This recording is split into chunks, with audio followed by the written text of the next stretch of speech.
The rain had been falling all night, drumming steadily against the roof of the old gas station. It was nearly midnight, and the place looked deserted, just one flickering light over the pumps, the hum of a vending machine, and the steady hiss of rain hitting the asphalt. That's when Jack noticed her. Jack wasn't just a mechanic. He wasn't just a struggling single dad raising his little girl. He was also undercover, working quietly for a private security firm that never advertised its name. But tonight, he wasn't tracking anyone. Tonight, he was just a father on his way home, tired from a long shift. And yet, something caught his eye. A young woman sat alone on the curb near the pumps. Her hands covered her face, her shoulders shook, and the rain soaked her hair and clothes.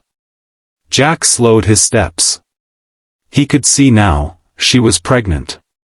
Something inside him stirred. He remembered nights when he had sat alone, his little daughter asleep in the back seat, wondering how he would make it through. He remembered what it felt like to have no one to call. He walked closer. "Miss? You okay?" The woman quickly wiped her face and shook her head. "I'm fine," she whispered, though her voice cracked. Jack crouched down so he wasn't towering over her. Nobody sits outside a gas station in the rain if they're fine. What happened? For a moment, she didn't answer. Then, with a trembling breath, she admitted, "My car broke down. My phone died. Anne. I don't have anyone to call." She placed a protective hand over her stomach. "I don't know what I'm doing anymore." Jack slipped off his jacket and draped it over her shoulders. His tone was steady, kind. "Then you've got someone now. I'll help." And he did. He pushed her car under the shelter of the station, popped the hood, and got to work. His hands were black with grease, rain dripping from his hair. An hour later, the engine coughed back to life. She tried to press money into his hand, but Jack shook his head. "Keep it. Save it for the baby. You need it more than I do." She blinked in shock. No one had refused her money in years. Why are you helping me?" Jack gave a small, tired smile. "Because once, somebody helped me when I thought I was alone.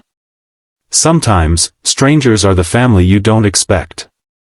That night, she drove away with tears in her eyes, not just from sadness, but from something she hadn't felt in a long time, hope.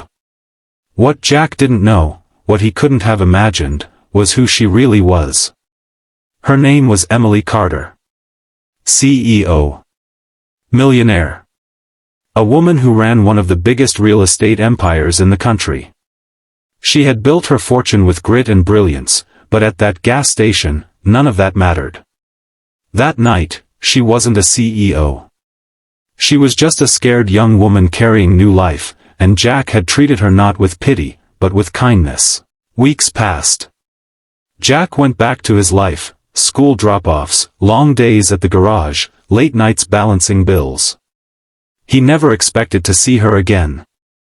But fate had other plans. One afternoon, as he picked up his daughter from school, a sleek black car pulled up beside his rusty pickup. The door opened, and Emily stepped out, radiant, confident, but with eyes that softened the moment they met his. His daughter tugged his sleeve. "Daddy, is that a movie star?" Emily laughed, shaking her head. "Not quite. But I did come here to thank your dad." She handed Jack a card. Embossed in silver were her name and company logo. Jack looked stunned. "You're that Emily Carter?" Emily nodded. "The night you helped me, you didn't know who I was. You didn't care. You just cared. That's rare. And I haven't forgotten it." From that day on, their lives began to intertwine. Emily quietly arranged for Jack's daughter to get into a better school, though she never bragged about it.